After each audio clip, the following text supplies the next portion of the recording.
Aleluia, Senhor. Pai querido, nós colocamos a nossa vida diante do altar. Se você quiser, querido, sair do seu lugar, se aproximar diante do altar do Senhor, nós vamos ter esse tempo da oração da fé, onde você pode apresentar a tua vida, apresentar a tua casa, apresentar a tua família diante do altar, diante da presença do Senhor. E Ele tem sido fiel e justo para manifestar a sua glória ao teu favor, sobre a sua vida, sobre a sua casa. Deus é poderoso para manifestar a sua presença diante daquilo que você tem colocado diante do altar. Oh Espírito Santo, faz a tua obra, Pai. Oh Deus querido, que o poder da tua palavra, Pai, possa se mover nessa noite, Pai, sobre a vida do teu filho, da tua filha. Deus querido, eu creio que há poder neste lugar, poder de cura, poder de transformação, poder de milagre, Deus querido. Pai amado, abre as portas, Senhor. Oh Deus querido, que a glória, o poder de Deus, a unção do Senhor venha, Deus querido, tocando, Pai, ali na vida do teu servo, da tua serva. Eu creio, Pai, eles não ficarão sem resposta. Tu és o Deus da resposta, Pai. Nós cremos que Tu és presente sobre nós, que Tu estás conosco. Oh Deus querido, que o Senhor é maior sobre qualquer luta, sobre qualquer situação. Tu és Deus sobre as nossas vidas, Pai. Vem, move o sobrenatural. Transforma, Deus querido, usa a vida do teu servo, da tua serva, Pai. Deus querido, fala através de sonhos, de revelação, Senhor. Oh Deus, sobre a vida do profeta, sobre aquele a quem tem sido cuidado, quem tem sido transformado, Pai querido. Eu creio, Senhor, que nessa atmosfera, nessa comunhão, há poder de Deus nesta noite, Pai, para manifestar a tua glória. O Senhor diz: aonde há dois ou três ou mais reunidos em meu nome, ali eu estarei. Eu creio, Senhor, num só propósito, ó Deus, numa só unidade. Nós estamos buscando a tua face, Senhor. Derrama do teu poder, derrama da tua unção, Deus querido, e abençoa, Pai, cada família nessa noite, em nome de Jesus, em nome de Jesus. Amém. Dê uma salva de palmas a Jesus. Glória a Deus, glória a Deus. Pode tomar o seu lugar, querido. Glória a Deus. Quero ser breve na palavra do Senhor e quero falar a respeito sobre o tempo de Deus na nossa vida. Se nós temos, diante desse caminho que o Senhor tem colocado na nossa vida, nós entendemos o tempo em que estamos vivendo, nós entendemos o momento da nossa vida. Sabe, queridos, é uma resposta que muitas vezes nós não conseguimos responder diante de Deus, se nós entendemos ou não, se o tempo que nós vivemos é um tempo que nós estamos ali verdadeiramente crendo diante do poder da palavra. E nós, como filhos de Deus, querido, nós sabemos que Deus, Ele dá para nós uma certa liberdade para nós vivermos. E muitas vezes nós colocamos a culpa no diabo. Falamos: pô, o diabo tem destruído o meu casamento, o diabo tem destruído a minha família, o diabo tem destruído aonde eu trabalho, porque ali tem pessoas más ali. E muitas vezes nós relacionamos a nossa falta de sucesso com o diabo. E às vezes nós não entendemos o tempo que nós estamos vivendo ali. Porque muitas vezes, queridos, quando nós estamos no tempo da oração, por exemplo, no tempo de viver diante da presença de Deus, de viver diante do altar do Senhor, nós temos aquele momento que está sendo transformado dentro do nosso coração. E geralmente esse tempo, querido, o mais gostoso dele é o tempo da conversão. Quando você entrega a sua vida a Jesus, você começa a ter uma vida diferente, você começa a olhar diferente as coisas, você começa a viver coisas diferentes. Quem já viveu isso? Bênção de Deus, né? Porque nós somos ali, nos tornamos filhos de Deus. Então, há uma mudança no mundo espiritual, e ela é mais explícita para nós, na nossa conversão. Por isso que em Apocalipse fala, nós temos que voltar sempre a esse primeiro amor. Por que, queridos, nós falamos sobre tempo? Porque às vezes nós já passamos por esse período, e aí estamos vivendo o tempo, às vezes, já é maduro, já tem uma certa maturidade. E aquele tempo está passando sobre a nossa vida. E muitas coisas que no começo nós fazíamos, talvez você olhe para você hoje e fale assim, puxa, isso daí eu já não tenho feito mais. Isso daí parece que diminuiu a intensidade. Parece que já não é mais a mesma coisa, o mesmo sabor, a mesma realização, a mesma maneira de viver ali. Isso é um tempo de Deus sobre nós. Tempos acontecem, geralmente na nossa vida, de fase em fase da nossa vida. Às vezes nós passamos por uma fase, acaba aquela fase, é um tempo, vem outra fase. Então a luta nunca continua sendo a mesma. Deus sempre te tirou do deserto. Ele sempre arrancou a tua vida do deserto e te falou, agora você está abençoado. E nós, naquele tempo, nós talvez baixamos a guarda, não queremos mais tocar naquele assunto, porque aquele assunto se torna perigoso para nós, e voltamos para outro tempo na nossa vida. Mas o tempo, querido, ele nunca vai deixar de passar sobre a nossa vida. Nós temos períodos na nossa vida que nós vamos viver. Por exemplo, lá em 1 Reis, capítulo 18, versículo 36, Elias agora está diante dos profetas de Baal, e ele tem um tempo na vida dele em que ele acreditava no seu coração, de fato, que ele estava sozinho, que Deus havia abandonado ele. Era um tempo na sua vida, e olha, querido, que nós estamos falando de um profeta que era cheio do fogo, hein? Um profeta que era, para mim, um dos profetas da Bíblia, que eu sempre, quando eu leio sobre Elias, todo mundo fala, não, Eliseu teve a unção dobrada, mas Elias, querido, ele foi o que iniciou tudo isso. Então, para mim, o valor dele era maior, porque ele conduziu o caminho dele para viver coisas extraordinárias na sua vida. Eliseu pegou a carona da história e falou assim, tudo que eu vi de Elias, eu quero unção dobrada. Ah, legal, mas Elias não viu de ninguém. Ele pegou ali a carona ali da vida de Eliseu. Mas ele imaginava naquele tempo na sua vida que ele estava sozinho. E, queridos, antes de eu ler esse texto, eu queria ministrar o teu coração. Às vezes a gente acha que está sozinho diante das lutas. Ah, Deus não está olhando para o meu problema, ele é tão, às vezes, insignificante para as outras pessoas. Às vezes nós até falamos, o meu problema é tão, assim, pequenininho, que tem pessoas que nem estão dando atenção para mim. Acontece isso ou não acontece? É uma realidade. Mas aquele problema para nós é um problema que se torna grande, para os outros parece ser pequeno. Por quê? Porque tem tempos de fé na nossa vida. Às vezes a pessoa está com o tanque mais cheio de fé, e ela consegue olhar para aquela situação de uma maneira diferente. Ela olha para o problema, ela está vivendo o problema, está vivendo talvez até um caos na sua vida, de descontrole, de falta de conserto, de situações que ela não sabe o que fazer. Então, dentro de casa, tudo que vai falar é porque a criança derrubou o copo de água na mesa, aí molhou tudo, aí a mãe já fica brava, o pai já... Por que você está bravo? E aí a gente começa aquelas discussões, mas o problema é o copo de água que derramou? Não é. Muitas vezes é outra coisa que está acontecendo. Por quê? Porque o tempo daquela situação está difícil. O tempo que ela está vivendo, para ela tudo se torna um problema muito grave. E ela não consegue enxergar. E geralmente, querido, esse tempo da nossa vida é aquele tempo em que nós estamos distante de Deus. É aquele tempo que nós não estamos olhando para a cruz.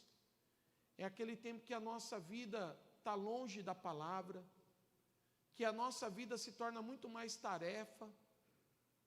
Tudo vira uma tarefa para nós. Hoje é um peso, eu tenho que ir para a igreja. Amanhã é o peso, porque eu tenho que talvez fazer alguma coisa diferente. Aí é o peso de ir para o trabalho. Quem que não levanta na segunda-feira e coloca a mão na testa e fala, meu Deus, podia ser sexta-feira. E nem começou a semana ainda, né? Ele já está querendo já ser a sexta já. Por quê? Porque se torna um tempo difícil, um tempo complicado. Você fala assim, muitas vezes já aconteceu comigo de sair para um lugar e falar assim, puxa vida, hoje eu tenho que resolver isso, eu tenho que ligar para essa pessoa, aí eu sento, aí eu espero a vontade passar, aí a vontade vem de novo, e aí você fala, eu tenho que ligar para essa pessoa, mas eu espero de novo a vontade passar, mas chega uma hora que você tem que ligar, não é verdade? Porque é o tempo, você tem que viver aquele tempo. Tem coisas boas que você gosta de viver, e tem coisas ruins que você tem que viver o tempo das coisas ruins. A palavra do Senhor até trata que não dá para tirar o joio do meio do trigo. Por que ele fala sobre isso? Porque senão nós vamos arrancar o que é bom, o trigo. Se arrancar o joio junto, ele vai vir com o trigo junto. E o trigo é o bom, é o que Jesus está trazendo a comparação para nós. E muitas vezes nós não conseguimos tirar o mal que está influenciando muitas vezes naquele tempo a nossa vida. Então, Elias, ele tinha essa situação no seu coração. Presta atenção, capítulo 18, versículo 36, nós vemos ali, ele no Monte Carmelo, e ali agora, desafiando os profetas de Baal, e ele diz assim, no devido tempo, para se apresentar a oferta de manjares, aproximou-se o profeta Elias e disse, ó Senhor, Deus de Abraão, de Isaque e de Israel, fique hoje sabido que tu és Deus em Israel, e que eu sou teu servo, e que segundo a tua palavra fiz todas estas coisas. Responde-me, Senhor, responde-me, para que este povo saiba que tu, Senhor, és Deus, e que a ti fizestes retroceder o coração deles. Então caiu o fogo do Senhor e consumiu o holocausto, a lenha e as pedras, e a terra, e ainda lambeu a água que estava no rego. Presta atenção, Deus, naquele momento, Elias já tinha passado o seu tempo talvez de pensar que estava sozinho, mas a sua oração já era uma oração poderosa. Às vezes, amados, o tempo que nós estamos vivendo, o tempo de Elias chega diante daquela situação achando que ele ia morrer. Na verdade, aqueles homens iriam matar ele. O rei Israel, Acabe, já estava ali tentando acabar com a sua vida. Jezabel queria a sua morte, que era esposa de Acabe. E nós vemos, querido, que Elias estava ali, mas com uma oração totalmente afinada diante de Deus. Uma oração próxima de Deus. Não era aquela oração, ó céus, ó dia, ó tristeza, ó azar. Sabe aquele desenho que nós assistíamos quando era pequenos ali, na nossa infância? Que tudo era ruim, tudo era difícil, tudo era problemático. Mas a oração de Elias muda. Por quê? Porque ele pega o tempo que ele está vivendo, com o tempo em que Deus pode mover o sobrenatural. Ele até desafia os profetas de Baal. Vocês não têm um Deus aí? Então retalhe os seus corpos. Quem sabe ele vai ouvir o sacrifício de vocês.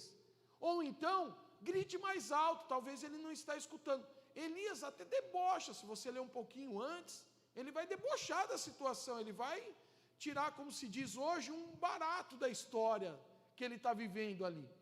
Mas ele, quando ele vai orar, a sua oração é sincera, a sua oração é poderosa, a sua oração não era uma oração de que estava sozinho, a sua oração era que Deus moveria o sobrenatural naquele lugar, amém? Ele estava convicto.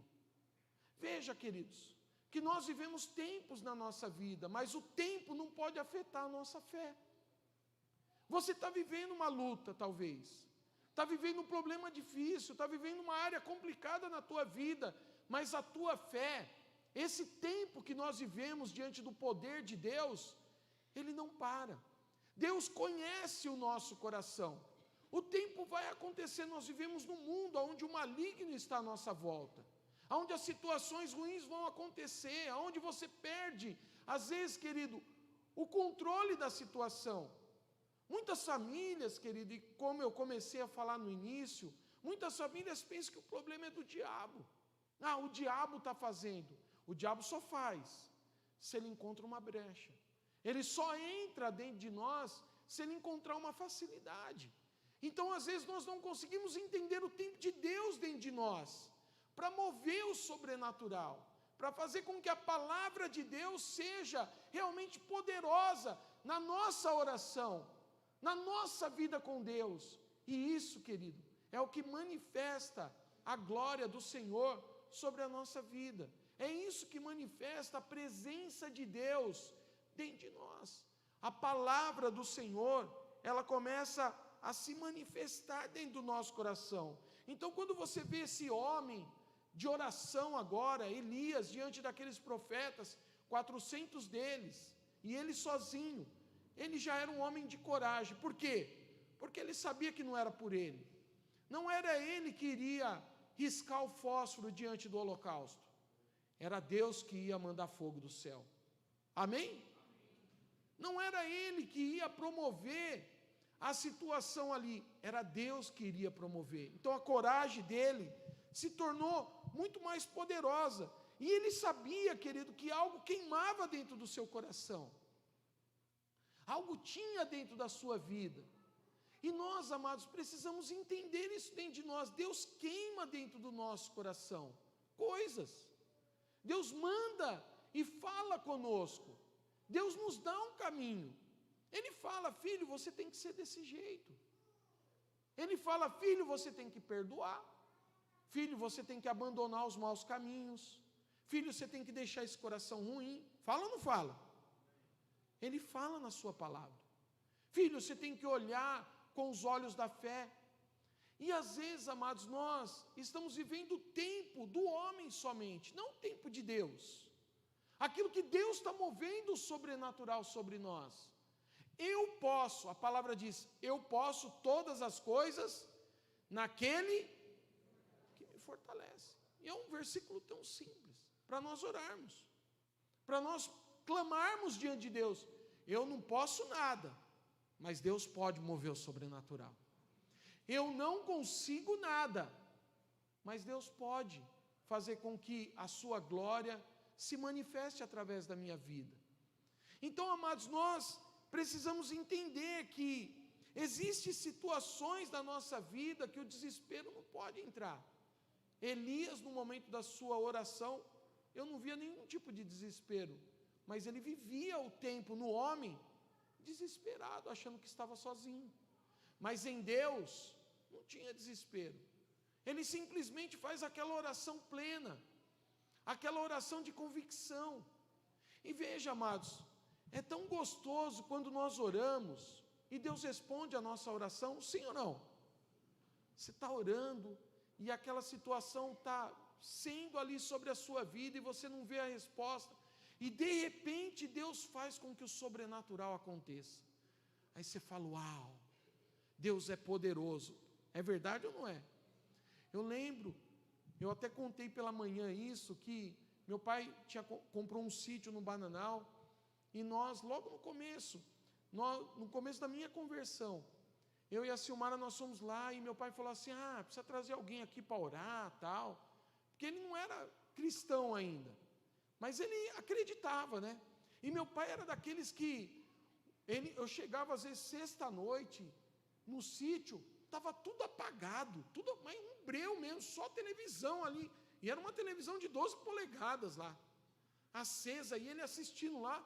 E eu já parava o carro lá embaixo, era meio distante a casa, tinha um alto assim, eu já parava o carro funcionando, com o farol hiperligado, se tiver farol de milha, eu ligava tudo, de tanto medo que eu tinha, né? Então, eu subia lá, eu batia na porta, ele: quem é? Eu falei: sou eu, meu.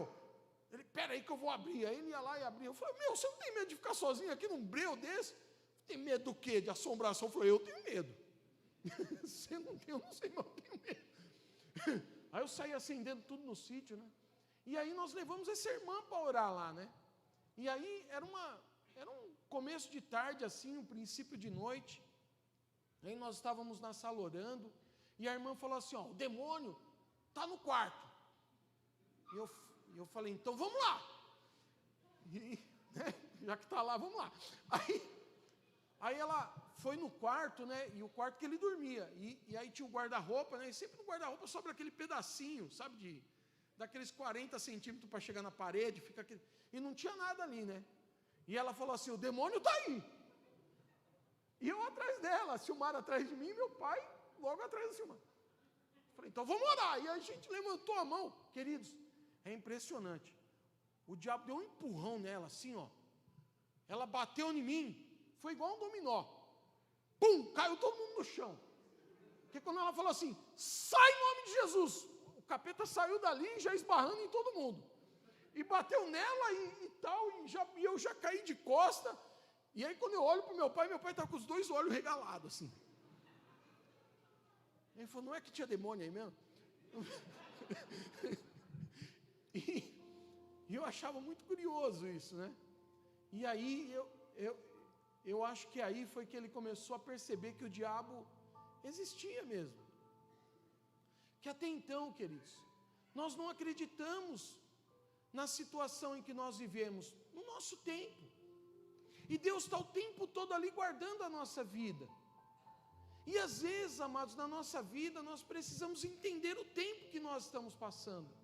Ou essa situação não desata, esse problema persiste na nossa casa, na nossa família, essa maldição nunca acaba, nunca vai embora, nunca desiste de nós, e nós não entendemos o tempo, que é o tempo de luta, que é o tempo da nossa oração, que é o tempo de nós, querido, mortificarmos a nossa carne, e sermos verdadeiros diante da presença do Senhor, tomar o posicionamento de um exército poderoso, de um exército de Deus, amém, igreja?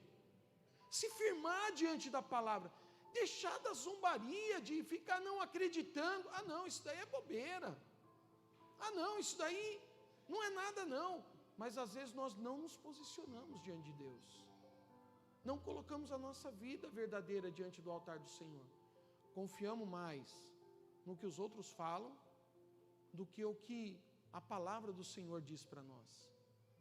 Acreditamos mais nas coisas que estão nos noticiários, das rodas de pessoas às vezes incrédulas, querido, que, sabe aquele que estraga a tua fé, aquele que só fala coisa ruim, aquele que não tem nada de bom, e às vezes você está se alimentando com essas pessoas, e a tua fé está indo embora, ela está se acabando diante das lutas, e nós precisamos, querido, se firmar diante da palavra do Senhor. Tem tempos na nossa vida que o poder de Deus está se manifestando, e tem tempos na nossa vida, querido, que Deus não está se manifestando no nosso meio, por causa da nossa intensidade de busca. Será que nós conseguimos enxergar o tempo que nós vivemos hoje? Que tempo nós estamos vivendo na nossa vida? É um tempo de fé? Hebreus capítulo 10, versículo 22. Olha o que a palavra do Senhor diz. Se nós estamos vivendo dentro desse tempo, de não conseguir enxergar o poder de Deus dentro de nós. Ele fala assim, aproximamo-nos com um sincero coração, em plena certeza da fé, tendo o coração purificado da má consciência, e lavado o corpo com água pura. Olha, nós temos que ter um sincero coração diante de Deus. Esse é o primeiro ponto. O segundo ponto é certeza da fé. Essa fé está firmada dentro de nós. Então, se você olhar para o profeta Elias, o que ele tinha? Ele se aproximava de Deus. Ele era um homem, querido, que vivia na presença do Senhor. Outro ponto, ele tinha fé. Ele estava orando ali. E, queridos, ele não tinha má consciência de viver as coisas ruins na sua vida. Ele sabia que Deus era poderoso. Mas olha, o que é curioso para nós, é que os ataques na nossa vida, na nossa mente, eles vão permanecer. Você vive num mundo onde há uma malignidade. A seta do diabo, ela vai permanecer. Como inibir isso na nossa vida? Como neutralizar essas más situações dentro de nós? Só sendo lavado pela palavra de Deus. É só cobrindo a nossa vida. Então as impurezas vêm, a palavra de Deus limpa a nossa vida e nós somos transformados pelo poder de Deus. Então, querido, uma palavra sincera dentro do nosso coração, e nós precisamos participar dessa essência, ter este legado que o Senhor já transmitiu sobre a nossa vida, para nós transmitirmos essa palavra adiante ao coração daquele que ainda não recebeu Jesus como Senhor e Salvador da sua vida, que está vivendo uma vida distante, uma vida longe, uma vida repleta de situações na sua vida, e só Deus pode transformar. Às vezes nós olhamos, querido, para nós e falamos assim: eu não consegui transformar a minha vida. E é verdade, às vezes nós não conseguimos. Existe tempo, querido, na nossa vida que tudo que nós fazemos parece que está errado. Já aconteceu com você? Você vai fazer uma coisa, dá errado. Você vai fazer outra coisa, dá errado. Você vai fazer outra coisa e você fala assim: não, vou mudar agora, dá errado. Tudo dá errado. E você fala assim: o problema está em mim? Não, a solução está em mim. Diga: a solução está em mim. É o contrário, o problema não está em mim. A solução está sobre a minha vida. Só que nós queremos fazer a nossa vontade da nossa maneira. Esquecemos que o Senhor tem o tempo dele sobre nós. Ele quer nos abençoar. E por que eu não estou sendo abençoado ainda? Porque há um tempo. Há um tempo de um coração sincero. Há um tempo, querido, de se lavar a nossa vida através da palavra, de tirar a má consciência. Há um tempo dentro de nós.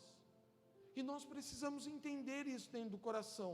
E a única forma é crer, é confiar em Deus, é confiar na palavra de Deus, é colocar essa palavra dentro de nós. Ela é capaz de nos ajudar. Às vezes nós imaginamos que as outras coisas são capazes, mas não é. A palavra de Deus é poderosa e é capaz de ajudar nas nossas vidas e de obter o resultado certo para o nosso coração. Só assim nós viveremos uma vida feliz diante da presença do Senhor. Sabe, queridos, quando nós olhamos para dentro de nós, é nós que precisamos encontrar o nosso erro, não são os outros. Não é a minha esposa: você não vai para a igreja hoje? Não estou com vontade. Então eu vou para a igreja, eu vou orar por você lá. Quer ficar aí? Fica aí. Eu vou orar por você lá. Às vezes, amados, a nossa luta está diante das pessoas. Você não vai, então também não vou. E aí não vai nenhum e nem o outro. Ninguém acaba se aproximando diante de Deus. Por quê? Porque nós estamos vivendo aquele tempo. Qual é o tempo? O tempo de olhar para as coisas, tudo é ruim. Tudo está ruim. Tudo está difícil. E na vida, querido, nós precisamos enxergar isso. O amor de Deus, Ele está o tempo todo ao nosso lado. Nós não cantamos isso no louvor? Deus está o tempo todo do nosso lado. Não é Deus que promove as coisas ruins, é nós que entramos nela. E depois nós não conseguimos sair dela e nós falamos: meu Deus, e agora o diabo está me atacando. Não, mas não é o diabo. São as nossas próprias decisões que nos levam a viver situações como essa. Então, querido, você quer ter sucesso, você tem que sair do teu posicionamento. Não é ficar pedindo: me ajuda, me ajuda. Não é: Senhor, o que eu posso fazer para mudar a minha história? Eu não quero pedir ajuda para ninguém. Eu não quero ficar na dependência de alguém. Eu não quero ficar sendo empurrado por alguém. Eu quero ter a minha vida com Deus. Eu quero ter a minha vida diante do altar do Senhor. Eu quero ter a minha vida resolvida diante das coisas. Não são os outros que vão me empurrar, mas Deus se manifestará ao nosso favor em nome de Jesus. Há um tempo para todas as coisas. Eclesiastes vai falar sobre isso. Há um tempo para todas as coisas. E às vezes nós temos que entender qual o tempo de Deus em que nós estamos vivendo. Qual o tempo que nós queremos viver diante de Deus. Porque Deus está disposto em nos abençoar. Só resta nós termos um coração justo e repleto diante da presença do Senhor. Então eu queria que você ficasse de pé, querido. Fechasse os seus olhos. E eu quero fazer esse convite a você nessa noite. Esse convite de fé. Esse convite de se aproximar diante da presença do Senhor. Ele chegou a um tempo na sua vida. E o último tempo que nós podemos falar, querido, é o tempo de Deus em nós.